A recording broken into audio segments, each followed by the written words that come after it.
अपने फादर की मर जाने की खबर मिलने के बाद बेटा उन्हें मिलने के लिए जाता है। तब उसे पता चलता है कि उसके आसपास के सब लोग सस्पिशियस है। ये पूरा गांव का गांव ही सस्पिशियस है। अब उसे लगने लगता है कि ये मर्डर है। क्या ये मर्डर मिस्ट्री सॉल्व कर पाएगा? यही इस मूवी का प्रीमाइस है। आज की मूवी मॉस एक मर्डर मिस्ट्री है। बहुत ही ट्विस्ट एंड टर्न्स के साथ ये मूवी है और आपको हमेशा आपकी सीट के एज पर रखती है। तो चलिए इस सुपर स्टोरी को एक्सप्लेन करना स्टार्ट करते हैं। इस मूवी के कैरेक्टर्स के नेम मैं बदल दूंगा। इसमें कोरियन कैरेक्टर्स है तो इनके नाम कंफ्यूजिंग हो सकते हैं। मूवी स्टार्ट होती है और हमें हैंग दिखाया जाता है। ये एक डिटेक्टिव होता है। एक बड़े इन्फ्लुएंशियल आदमी के साथ एक चर्च पर आया हुआ है। ये इन्फ्लुएंशियल आदमी एक आदमी के बारे में हैंग को बता रहा होता है। जिस आदमी के बारे में बात करते हैं इसका नाम होता है वॉल्टर। वॉल्टर इस चर्च में सब लोगों को शिक्षा देता है। अब प्रॉब्लम यह होता है कि ये जो सब लोग हैं ये इससे इन्फ्लुएंस्ड हो चुके हैं। उन्होंने उनकी सब जमीन जायदाद ये सब वॉल्टर के नाम कर दी है। ये जो चर्च का ओनर है इसे लगता है कि वॉल्टर कुछ ना कुछ तो गड़बड़ कर रहा है। हैंक इस सिचुएशन को हैंडल करे इसलिए उसने हैंक को बुलवाया होता है। हैंक भी एक करप्ट पुलिस ऑफिसर होता है। अगर कुछ पैसे मिल गए या लैंड मिल गई तो एक काम कर सकता है। ये डायरेक्टली वॉल्टर को जेल में डाल सकता है। और ऐसा ही होता है। हैंक वॉल्टर को क्वेश्चनिंग के लिए बुला लेता है और इसके बाद उसे जेल में डाल देता है। ये चर्च ओनर हैंक से बात कर रहा होता है। वो कहता है कि वॉल्टर बहुत ही इन्फ्लुएंशियल है। जो भी लोग उससे कनेक्ट हो जाते हैं ये सब उसके गुणगान गाने लग जाते हैं। तो लोगों से कुछ भी करवा सकता है। ये जो चर्च ओनर है ये भी इससे इंटिमिडेटेड होता है। हैंक उसे बोलता है कि जल्द से जल्द इस प्रिजन में ही मैं उसे मरवा दूंगा। अब हमें दिखता है कि वॉल्टर को एक आदमी मारने के लिए आता है। वो उस पर चाकू चलाता है पर वॉल्टर चू भी नहीं करता। बहुत सारे लोग इसे मारने की कोशिश करते हैं पर कोई भी इसे मार नहीं पाता। जब हैंक इसे पूछता है कि क्यों ये काम ये नहीं कर पा रहे तो ये सब कहते हैं कि हम ये काम नहीं कर सकते। वो भी अब वॉल्टर से इन्फ्लुएंस्ड हो चुके हैं। वॉल्टर को मारना इन्हें पाप लग रहा है। अब हैंक चिढ़ जाता है और वॉल्टर को इंटरोगेशन के लिए बुलाता है। वो कहता है कि तुम लोगों को भड़का रहे हो, ये तुम कैसे कर लेते हो? वॉल्टर कहता है कि ये सब रियलाइजेशन उन्हें खुद से होती है। हैंक उस पर बहुत ही चिढ़ गया होता है। वॉल्टर हैंक को कहता है क्या तुम मेरे लिए कुछ काम कर सकते हो? हैंक कहता है ये तुम्हारी कठपुतली नहीं हो, जो तुम जो कहोगे वो मैं कर दूंगा। वॉल्टर फिर भी उसका जो काम होता है ये हैंक को बता देता है। हैंक भी इससे इन्फ्लुएंस्ड हो जाता है और ये काम वो करने वाला होता है। एक लड़की थी जिसका कुछ लोगों ने रेप कर दिया था। इसके बाद इस लड़की को ही गांव के बाहर रहना पड़ रहा था। वॉल्टर ने हैंक को यह सब बता दिया है और हैंक को अब इन्हें पनिश करना है। इस लड़की के पास जो बाइबल होती है इससे इन सब लोगों के नाम पता चल जाता है। हैंक फिर इन सब लोगों को बहुत ही पनिश करता है। वॉल्टर की पनिशमेंट में एक जस्टिस हैंक को दिखाई देता है। हैंक अब इम्प्रेस्ड हो चुका है। हैंक को भी इसने इन्फ्लुएंस कर दिया था और इसने रियलाइज भी नहीं किया था। हमें दिखता है कि हैंक वॉल्टर से मिलने के लिए आता है। हैंक वॉल्टर से कहता है कि मैं पावर से लोगों को इन्फ्लुएंस करता हूँ। उनकी मर्जी नहीं होती फिर जबरदस्ती में उनसे काम करवाता हूँ। पर तुम्हारा वैसा नहीं है। तुम लोगों को जीत सकते हो। तुम्हें जो भी चाहिए वो सब तुम पा सकते हो। जैसा हमने देखा है कि हैंक एक करप्ट ऑफिसर है। इसे लैंड एटना वगैरह सब कुछ बहुत ही पसंद है। अगर ये वॉल्टर के साथ काम करेगा तो वॉल्टर लोगों को हैंडल करेगा और हैंक सब कुछ जमीन वगैरह ले लेगा। हैंक को जब वॉल्टर को अपनी टीम में शामिल करना होता है तो हैंक उससे कहता है तुम लोगों को बदल सकते हो। अगर सच में तुम्हें चेंज लाना है तो तुम कैदियों को लो और उन्हें बदल सकते हो। इनका प्लान होता है कि कुछ बुरे कैदी को लेंगे और उनके साथ एक जगह पर रहेंगे। उन्हें साल्वेशन का यानी कि मोक्ष का रास्ता वो दिखाएंगे। अब ये सीन यही खत्म हो जाता है और बहुत सारे साल अब गुजर चुके हैं ये में दिखता है। हैंक अपने आदमियों के साथ वॉल्टर के आ जाता है और वॉल्टर अब बूढ़ा हो चुका था इसलिए वो मर चुका है। इसके बाद नेक्स्ट सीन में हम जॉन को देखते हैं। जॉन को डिवोर्स हो चुका है और उसकी नौकरी भी चली गई है।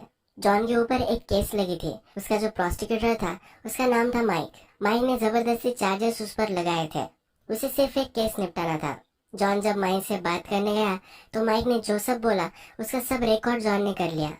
यह रिकॉर्ड माइक के सुपीरियर को जॉन देकर चला गया। इसी वजह से माइक की अब बदली हो चुकी है। ये दोनों एक दूसरे से बात कर रहे होते हैं। एक दूसरे को बहुत ही हेट करते हैं। जॉन की वाइफ उसे छोड़कर चली गई है और उसका जॉब नहीं है तो माइक उसे चिढ़ाता है और जॉन माइक को चिढ़ाता है कि गाँव में तुम्हारी बदली हो चुकी है। ये कॉल यही खत्म हो जाता है। अब हमें दिखता है कि जॉन जो है ये एक्चुअल में वॉल्टर का बेटा है। वॉल्टर मर चुका है तो इस गाँव में वो आ जाता है। वो आकर अब हैंक को मिलता है। इस गाँव में वॉल्टर और हैंक रहते थे। इस गांव का हैंक अब चीफ बन चुका है। ये बहुत ही इन्फ्लुएंशियल है। जॉन अपने फादर की डेड बॉडी देखता है और फिर खाना खाने के लिए नीचे आ जाता है। अब वो हैंक के साथ खाना खा रहा होता है। हैंक के साथ और 3 लोग होते हैं। ये वही कैदी है जिनको सुधारने की कोशिश कर रहे थे। अब ये सब भी मिडिल एज्ड हो चुके हैं। जब ये सब खाना वगैरह खा रहे थे तो वॉल्टर मर चुका है, तो वहाँ पुलिस ऑफिसर आए हुए होते हैं। वॉल्टर की डेथ के बारे में ज्यादा इन्वेस्टिगेशन नहीं करने वाले। ये बूढ़ा हो चुका था तो इसी वजह से मरा है, ये वो जॉन को कहते हैं। जॉन बोलता है कि तुम्हें ऑटोप्सी वगैरह ये सब चीजें करनी चाहिए, पर ये मना कर रहे होते हैं। हैंक को लगता है कि जॉन इसे जाने ही नहीं देने वाला, तो हैंक इन्फ्लुएंशियल है, इसलिए ऑफिसर को कहता है कि तुम सब अब चेकअप कर लो। डॉक्टर को कल बुलवाया जाता है। डॉक्टर सब छानबीन करता है तो कंक्लूजन देता है कि एक नेचुरल डेथ थी। हैंक अब जॉन से बातें करता है। वो कहता है कि तुम इस सब चीजें कर कर हम सब लोगों को अनकंफर्टेबल महसूस करा रहे हो, यहाँ कुछ भी गड़बड़ नहीं हुई है। जॉन को अभी भी लगता है यहाँ कुछ ना कुछ तो गड़बड़ है, इसलिए अब वो कुछ दिन इस गांव में रुकना चाहता है। हैंक के अंडर एक कैदी था जिसका नाम है भोला। तो भोला ये न्यूज आकर हैंक को कहता है इनके लिए प्रॉब्लम हो सकती है, पर फिर भी हैंक इसके लिए प्लेस दे देता है। ये भोला जॉन को कहता है कि तुम यहाँ अब रुकने वाले हो, पर फिर भी तुम इस गांव को डिस्टर्ब कर सकते हो। इस गांव में कोई भी चेंजेस हुए तो इस गांव को डिस्टर्ब कर सकते हैं। जॉन को कुछ ये समझ में नहीं आता। जॉन एक स्टोर में रह रहा होता है। वहाँ पर एक लड़की होती है जिसका नाम होता है जेन। ये इस स्टोर को संभालती है और इस स्टोर के पीछे ही जॉन रह रहा होता है। रात में जॉन देखता है कि जो सब प्रिजनर्स थे ये इस लड़की के पास आते हैं। अब इससे पता चलता है ये सब रात में चलता है। इसी वजह से भोला उसे कह रहा था कि कोई भी चेंजेस गांव में हुए तो उसे डिस्टर्ब कर सकते हैं। जॉन घर की मरम्मत करने के लिए कुछ सामान लेता है, इंटरनेट कैफे पर जाता है। ये सब जब चीजें हो रही होती है ये सब हैंक को पता चलती रहती है। अब जॉन ज्यादा ही इंटरफेयर कर रहा है तो हैंक उसे रात में डिनर के लिए बुलाता है। उसे वो कहता है कि जाने से पहले ये तुम्हारा अच्छा सा डिनर है। जॉन कहता है पर मैं यहाँ से जाने वाला नहीं। ये सब इस पर बहुत ही चिढ़ जाते हैं। ये सब उसे समझा रहे होते हैं कि तुम यहाँ नहीं रह सकते। सिटी का लाइफ और गांव का लाइफ अलग अलग है। तुम यहाँ क्या करोगे, तुम कैसे रहोगे। जॉन कहता है कि फादर की लैंड है, वहाँ मैं खेती कर सकता हूँ। उसका डिसीजन पक्का होता है, उसे कोई भी चेंज नहीं कर पा रहा।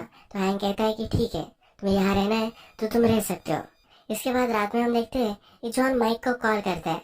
माइक प्रोस्टिट्यूटर ही है। जॉन उसे कहता है कि मेरे फादर मर चुके हैं, उनके नाम पर बहुत सारी लैंड थी, पर अब वो सब ट्रांसफर हो चुकी है।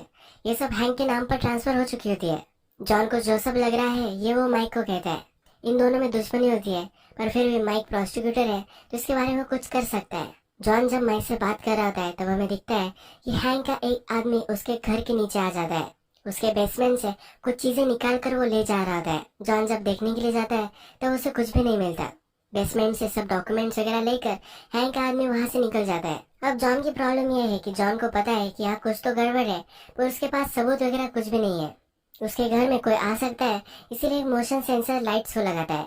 इसके बाद वो कुछ ट्रिक करने के लिए हैंक के पास आता है। जॉन हैंक से कहता है मेरे फादर के डॉक्यूमेंट्स देख रहा था, उस डॉक्यूमेंट्स में अगर उन पर कुछ डेब्ट वगैरह हो तो मैं चुकती कर सकता हूँ। इस डॉक्यूमेंट को लेकर मुझे आपकी हेल्प चाहिए। ये डॉक्यूमेंट्स मुझे उनके घर में मिले थे। हमें पता है कि हैंक का आदमी ही वॉल्टर के घर पर डॉक्यूमेंट्स लेने के लिए गया था। अब जॉन ने कहा है कि डॉक्यूमेंट्स अभी भी वहाँ है, तो हैंक अब चिंतित हो जाता है। यह सब जॉन का प्लान होता है। हैंक का आदमी रात में उस घर में आ जाता है। जॉन जगा ही हुआ होता है और उसे स्पॉट कर लेता है। जॉन अब अच्छी से बेसमेंट की तलाशी लेता है। इस बेसमेंट में उसे एक अंडरग्राउंड टनल मिलता है। इस टनल से आगे जाता है तो हैंक के एक आदमी का घर पर वो पहुंच जाता है। यहाँ पर हैंक और उसका आदमी ये दोनों बातें कर रहे होते हैं। हैंक का आदमी हैंक को जॉन सब कुछ जो विलेज में कर रहा है इस सब की रिपोर्ट दे रहा होता है। यह सब जॉन सुन लेता है। जॉन अब फिर से बेसमेंट में आ जाता है। वहाँ आने के बाद उसे एक टेप रिकॉर्डर मिलता है। इसमें उन कैदियों की गवाही होती है जो अब हैंक के साथ रह रहे हैं। इसमें से एक जो होता है उसने 7 लोगों को जिंदा जला दिया होता है और इसमें एक आदमी ने मर्डर किया होता है। हैंक ने इन दोनों को डील दी थी। ये सब अब जाकर विलेज में रहने वाले हैं। वॉल्टर को हैंक के प्लान के बारे में कुछ भी पता नहीं था। हैंक जैसा कह रहा है ये सब करने के लिए वॉल्टर रेडी था। अब हमें फिर से प्रेजेंट दिखाया जाता है और माइक अब सब इन्वेस्टिगेशन हैंक ही कर रहा है। अब इसे पता चलता है कि हैंक के नाम पर 23 मिलियंस की लैंड है। ये जो लैंड थी ये सब वॉल्टर ने हैंक के नाम पर की थी। अब माइक को भी सस्पिशियस आता है और अच्छे से अब वो इन्वेस्टिगेशन करने के लिए लग जाता है। अब नेक्स्ट दिन आता है। जॉन को टनल मिला है तो टनल जिस रूम में जाता है उस रूम में वो पहुंच जाता है। यह हैंक के आदमी का रूम होता है। यहाँ उसे कुछ पेपर वर्क मिल सके, कुछ एविडेंस मिल सके, इसके लिए वो ढूंढ रहा होता है। तभी वहाँ हैंक का आदमी आ जाता है। इसके पास आता है और इसके कंधे पर सर रखता है। यह कहता है कि तुम्हें क्या लगता है, तुम्हारे फादर को हमने मारा है, अभी के अभी तुम यहाँ से निकल जाओ। जॉन यहाँ से जा नहीं रहा होता तो एक कील लेता है और वो जॉन के पेट में डाल देता है। जॉन बहुत इंजर्ड हो जाता है। इसे मारने के लिए और एक बार एक कील उसके पेट में घुसाता है। जॉन नीचे गिर जाता है। हैंक का आदमी एक एक्स लेता है, उसे वो मारने वाला होता है। तभी जॉन वहां से भागने लग जाता है। ये भागते भागते जंगल में आ जाता है। जंगल में एक डीप वैली होती है। इस वैली के पास ये दोनों आ जाते हैं। अब जॉन के पास कहीं भी जाने का कोई भी वे नहीं है। अब हैंक का आदमी उसके पास आता है, उसे मारने वाला होता है, तो जॉन उसे फाइट करता है और इस वैली में हैंक का आदमी गिर जाता है और मर जाता है। हैंक भोला के साथ होता है और उसके आदमियों को ढूंढ रहा होता है। ढूंढते ढूंढते जंगल में आता है और उसे उसके आदमी की बॉडी मिल जाती है। जॉन को जख्म हुई थी वो हाइड कर देता है। हैंक को बॉडी मिली है, उसके पास वो आ जाता है। जॉन कहता है कि मैं घूम रहा था और मुझे कुछ आवाज सुनाई दी। हैंक को शक जाता है ये माइक ने ये किया होगा। जॉन डायरेक्टली हैंक के आदमी के घर पर पहुंच जाता है। वहाँ पर उसका ब्लड वगैरह पड़ा हुआ है, ये सब वो क्लीन करता है। हैंक भी यहाँ पहुंच जाता है। इससे पहले कि वो जॉन को स्पॉट कर सके, जॉन टनल में घुस जाता है और अपने घर पहुंच जाता है। अब नेक्स्ट सीन में दिखता है कि जॉन माइक को कॉल लगाता है। उसे जो सब हुआ है इसके बारे में उसे कहता है। उसे पूछ रहा होता है क्या तुम हैंक की इन्वेस्टिगेशन कर रहे हो। माइक कहता है कि तुमसे क्यों ऑर्डर लो, तुमने मेरा पूरा करियर खत्म कर दिया है। जॉन फिर डिसअपॉइंटेड हो जाता है और कहता है कि अब मैंने एक मर्डर किया है, मैं अपने आप को अब पुलिस के हवाले कर दूंगा। माइक बोलता है कि ऐसा मत करो, मैं हैंक पर इन्वेस्टिगेशन मैंने स्टार्ट कर दिया है और अगर तुम्हें कोई पकड़ना चाहता है तो वो मैं ही हूँ। एक ना एक दिन कहीं ना कहीं तो मैं तुम्हें पकड़ ही लूंगा। जॉन और माइक एक दूसरे को हेट करते हैं, फिर भी एक दूसरे को हेल्प करते रहते हैं।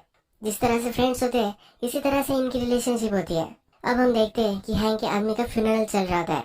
यहाँ पर और एक कैदी होता है जिसका नाम होता है हिटमैन। ये भी हैंक के लिए काम करता है। हिटमैन कहता है कि मुझे पता है कि जॉन ने किया है, वो जॉन को मारना चाहता है। हैंक कहता है कि तुम उसे जाने दो, मैं अपने हाथों से उसे मारना चाहता हूँ। जब वे दोनों बात कर रहे होते हैं तो पीछे से जॉन भी आता है।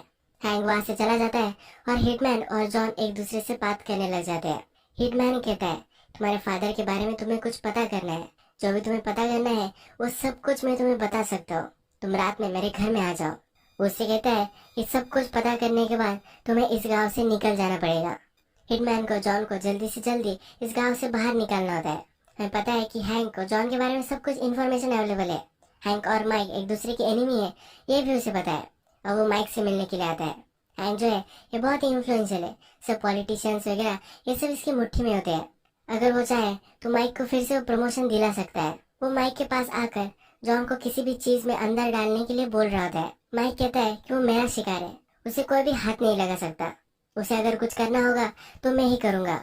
माइक अब जॉन को प्रोटेक्ट कर रहा होता है। रात में हम देखते हैं कि जॉन जब हिटमैन से मिलने के लिए आता है तो हिटमैन और ये दोनों फाइट करने लग जाते हैं। हिटमैन जॉन को बहुत मारता है और उसे एक पोल से बंधा देता है। हिटमैन उसे मारने के लिए कुछ टूल्स लेने के लिए जाता है। जॉन के पास एक लाइटर होता है, ये लाइटर वो घास में डाल देता है। जिस हाउस से वो बंधा हुआ है ये लकड़ी का बना हुआ है। आग लगने से ये सब हाउस जलने लग जाता है। जब हिटमैन घर के पास आता है तो घर में उसकी सब कुछ चीजें होती है, उसके इम्पोर्टेंट डॉक्यूमेंट्स होते हैं। ये सब लेने के लिए वो अंदर जाता है। जब ये अंदर जाता है तो जॉन को हेल्प करने के लिए जेन वहां आ जाती है, उसे वो पोल से छुड़वाती है और जब हिटमैन अंदर होता है तो उस पर सब लकड़ियां वगैरह गिर जाती है, वो जलकर वही मर जाता है। जब हैंक इस सब को देखता है तो उसे बहुत ही बुरा लगता है। जेन जॉन को लेकर अब गांव से बाहर जा रही होती है। जेन कहीं दिख नहीं रही तो हैंक जेन को कॉल करता है। जेन सब कुछ सच सच बता देती है कि उसके साथ जॉन है। हैंक उसे जल्दी से घर आने के लिए कहता है। जब जेन घर पर आती है तो हैंक के साथ वो सोती है। यहाँ में पता चलता है कि इन दोनों में संबंध है। हैंक उसे जोर से स्लैप करता है। उसे लगता है कि ये जॉन से अट्रैक्टेड है। जॉन इंजर्ड था इसलिए वो सिटी के हॉस्पिटल में है। हॉस्पिटल में विलेज का ऑफिसर जो हैंक के लिए काम करता है वो अब जॉन को लेने के लिए आता है। जॉन को फिर से विलेज में लेकर जाने वाला है और उसके साथ वो कुछ भी कर सकते हैं, इसलिए जॉन अब माइक को कॉल लगा देता है। वो माइक को एज अ लॉयर प्रिटेंड करने के लिए कहता है। माइक भी प्रिटेंड करता है और उस पुलिस ऑफिसर को वहीं रुकने के लिए कहता है। माइक फिर थोड़े समय बाद वहां आ जाता है और जॉन को बचा लेता है। माइक के पास हैंक के बारे में बहुत सारी इन्फॉर्मेशन अब अवेलेबल है। माइक अभी भी ये जो पूरी सिचुएशन है इसे समझ नहीं पा रहा, इसीलिए अब वो जॉन के साथ विलेज में आ जाता है। विलेज में आने के बाद हैंक इससे बात करता है। वो उसकी मदर कहाँ रहती है इसके बारे में उसे कहता है। हैंक माइक को सलाह देता है तुम्हारी मदर का जो फ्लैट है ये तुम जल्दी से बेच दो वरना वहाँ सेमेटरी आने वाली है। इसे धमकी दे रहा होता है यार उसने हैंक का माना नहीं तो उसकी मदर को मार डालेगा। माइक कहता है तुमसे डरता नहीं और ये वहाँ से चला जाता है। नेक्स्ट सीन में हम देखते हैं कि जॉन के घर पर माइक होता है। ये सब सिचुएशन फिगर आउट कर रहा होता है। तभी हैंक का आदमी जो भोला है ये वहाँ मिलने के लिए आता है। इसके सब फ्रेंड्स मर चुके हैं, इसे डर लग रहा होता है कि जॉन इसे भी मार देगा। ये सब कन्फ्यूजन करने लग जाता है। ये कहता है कि हैंक मुझे जो सब बताया था वही मैं करता था, ये बताने बताने में कह जाता है कि हैंक जो है ये सब पॉलिटिशियन को पैसे देता है, लोगों से जबरदस्ती वो लैंड बाय कर लेता है, उन्हें पूरे पैसे भी ये नहीं देता। ये जो सब कैदी है जो हैंक के साथ रह रहे हैं ये वही काम करते हैं, लोगों को जाकर डराना धमकाना और उनकी सब लैंड ले लेना। हैंक पकड़ा ना जाए इसलिए सब पॉलिटिशियंस को पैसे देकर आता है। माइक का पुलिस कमिश्नर है, इसे भी वो पैसे देता है। अब हम देखते हैं कि भोला जब इनसे बात कर रहा होता है तो हैंक टनल में होता है, सब बातें इनकी सुन रहा होता है। नेक्स्ट डे हैंक भोले को बुलाता है, उसे कहता है कि तुम मेरी सब कुछ सुनते थे, मैं जो सब तुमसे कहता था वो बिना क्वेश्चन के तुम करते थे, मैं कभी कभी तुम्हें मारता था पर तुम्हारा इनोसेंस प्रिजर्व करने के लिए ही मैं करता था। हैंक और भोला ये दोनों एक ऊंची जगह पर होते हैं तो हैंक वहां से उसे गिरा देता है। दूसरे दिन जॉन जब एक डेड बॉडी देखता है तो माइक को कॉल लगाता है, वो कहता है कि अब वो बदला लेने वाला है, अब सिर्फ आग के बदले आग ही होगा। माइक उसे समझा रहा होता है पर ये समझता नहीं। जॉन गुस्से में अब हैंक के पास आ जाता है। हैंक खाना खा रहा होता है। हैंक उसे कहता है तुम्हें मेरी स्टोरी जाननी है, उसे बैठने के लिए बोलता है। अब हमें फ्लैशबैक में हैंक वॉल्टर और जो कैदी है जब विलेज में आ गए थे तब क्या हुआ था ये दिखाया जाता है।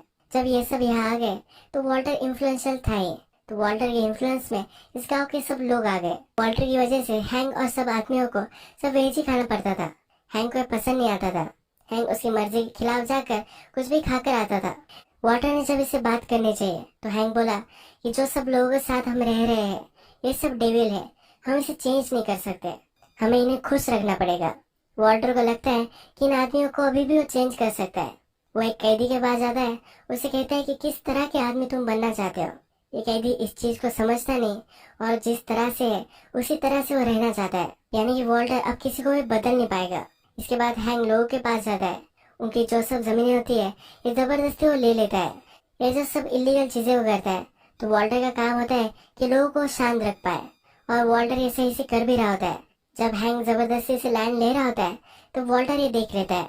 वॉल्टर अब इसे कुछ भी बोलता नहीं, पर रात में वो हैंक को मारने के लिए आता है।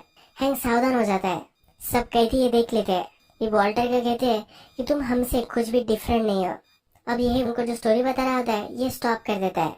उसे बोलता है कि जो सब तुम्हारे फादर के साथ हुआ था ये सब मैं तुम्हें बताऊंगा, पर अब मैं टायर्ड हूँ, तुम कल आना। इसके बाद हम देखते हैं ये माइक जो सब इन्वेस्टिगेशन कर रहा होता है।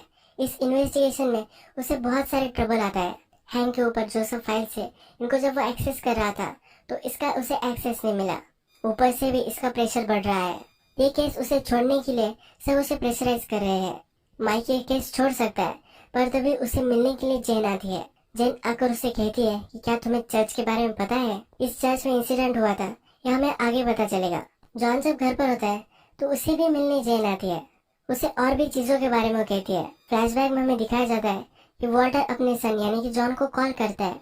जॉन उसे कुछ भी बात नहीं करना चाहता क्योंकि जॉन को छोड़कर वॉल्टर चला गया था। जॉन को देखने के लिए भी कभी वॉल्टर नहीं गया था। जॉन और वॉल्टर में अच्छी एक रिलेशनशिप नहीं थी, पर फिर भी वॉल्टर उसके फादर थे। जो सब वो कर रहा था अपने फादर के लिए ही कर रहा था। वॉल्टर ने जेन को हेल्प की थी। जेन का जिन लोगों ने रेप किया था इन सबको उसने पनिश किया था। जेन भी वॉल्टर के साथ ही आ चुकी थी और उसी गांव में रहती थी। एक रात जेन के पास हैंक आया। हैंक ने उसे बोला कि अब वो वॉल्टर को मारने वाला है। उसे पूछता है कि पूरा गांव मेरे साइड पर है, पर फिर भी तुम क्यों वॉल्टर के साइड पर हो। जेन कहती है कि उसने मुझे बचाया है। हैंक कहता है कि तुम्हें तो मैंने बचाया था। जेन बोलती है कि तुमने तो सिर्फ रिवेंज लिया था, एक्चुअल में मुझे तो वॉल्टर ने ही बचाया था। हैंक फिर जेन को ब्लैकमेल करता है। वो कहता है कि वॉल्टर को मैं मार दूंगा पर तुम उसे बचा सकती हो। हैंक अब जेन से रिलेशनशिप रखने लग जाता है। हैंक के जो सब आदमी है वो भी रात में जेन के पास आते हैं। जॉन को भी ये सब सुनकर बुरा लगता है। रात में हम देखते हैं कि जॉन और जेन ये दोनों हैंक के पास आ जाते हैं। हैंक ने उन्हें बुलवाया था। अब जॉन को उसके फादर के साथ क्या हुआ है ये पता चल सकता है। जॉन के पास नाइफ होती है पर हैंक के पास गन होती है। वो जॉन पर ये गन लगा रहा होता है तो पुलिस ऑफिसर सब वहाँ आ जाते हैं। माइक पर प्रेशर होता है वहाँ नहीं जाए, पर फिर भी वहाँ पहुँच जाता है। माइक हैंक को कहता है कि तुम अंडर अरेस्ट हो। वो उसे लेकर जाना चाहता है पर हैंक कहता है तुम्हारे पास मेरे अगेंस्ट कोई भी सबूत नहीं है। माइक ने ऑलरेडी सब गांव पर छापा डाला होता है। जहाँ भी हैंक के सब डॉक्यूमेंट्स है यहाँ पर वो पहुँच गया होता है। हैंक के जहाँ डॉक्यूमेंट रखे हुए हैं वहाँ हैंक का पुलिस ऑफिसर पहुँच जाता है। तब केरोसिन वगैरह वहाँ डालता है और इसको आग लगा देता है। दूसरे पुलिस ऑफिसर इसे पकड़ लेते हैं पर ये अपने आप को भी आग लगा लेता है। ये सब चीज जो हुई है ये माइक को पता चलती है। जो पुलिस ऑफिसर मरा था ये हैंक का ही बेटा था। हैंक ये देखकर हंसने लग जाता है। उसका बेटा मरा है, इसका उसे कुछ भी गम नहीं होता। इसके खिलाफ कोई भी सबूत नहीं है, इसकी खुशी उसे होती है। अब हैंक जॉन के फादर के साथ क्या हुआ था ये सब उसे बताने लग जाता है। वो जॉन को कहता है कि तुम्हें लगता है कि तुम्हारे फादर इनोसेंट है, पर ऐसा कुछ भी नहीं था। उन्होंने चर्च में जो सब लोग थे इन सबको मार डाला था। उन्होंने उन्हें पॉइजन कर दिया था। तभी जेन बात करने लग जाती है। जेन कहती है कि जैसा हुआ था ऐसा तुम नहीं बता रहे हो, रियलिटी कुछ अलग ही है। जेन फिर बोलती है कि हम चर्च में गए थे पर वहां से जल्द से हम निकल गए थे। हैंक जब हमें लेने के लिए आया तो हैंक के कान पर खून था। हैंक के पास एक पैसों से भरा हुआ बैग भी था। इसका मतलब है पैसों के लिए हैंक ने चर्च के सब लोगों को मार दिया था। वॉल्टर को ये सब पता था पर वॉल्टर कुछ भी कर नहीं पाया। जब वो हैंक को देखता था तो उसे गिल्टी महसूस होता था। अब जेन हैंक से कहती है कि तुम्हें क्या लगता है तुम्हारे सब जो डॉक्यूमेंट्स थे, जो सब इलीगल एक्टिविटी थी, ये सिर्फ उसी गोडाउन में थी? उसके पास और भी कुछ डॉक्यूमेंट्स होते हैं जिससे हैंक को गिल्टी करार दिया जा सकता है। हैंक के पास अब और कोई भी चाल नहीं होती। वो सबको बाहर जाने के लिए कहता है। वो कहता है कि वो रेडी होना चाहता है। इसके बाद सब बाहर चले जाते हैं और वो अपने आप को गोली मार लेता है। अब कुछ समय गुजर चुका है।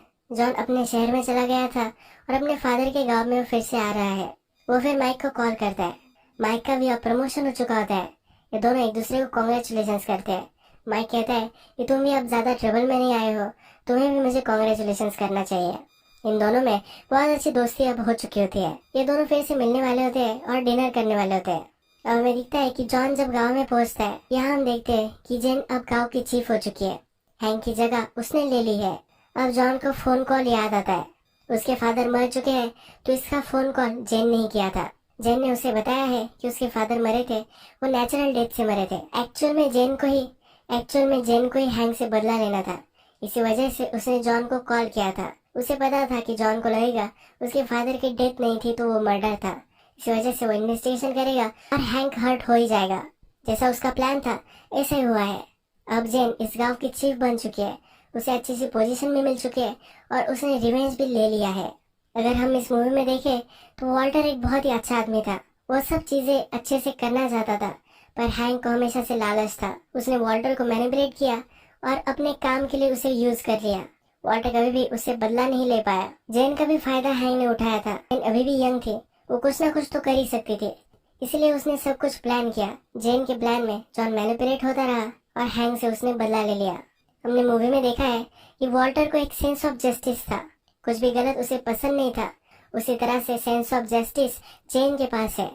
वॉल्टर जो सब चाहता था कि अच्छी तरीके से लोगों को गाइड किया जाए, अच्छी तरीके से वो एक जगह पर रह सके, यही सपना उसका अब जेन कंप्लीट कर रही है।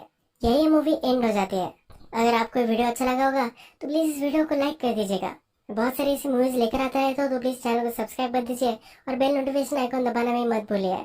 हम फिर से मिलेंगे और एक नई मूवी के साथ। तब तक के लिए थैंक यू और आप अपने आप का ख्याल रखिए।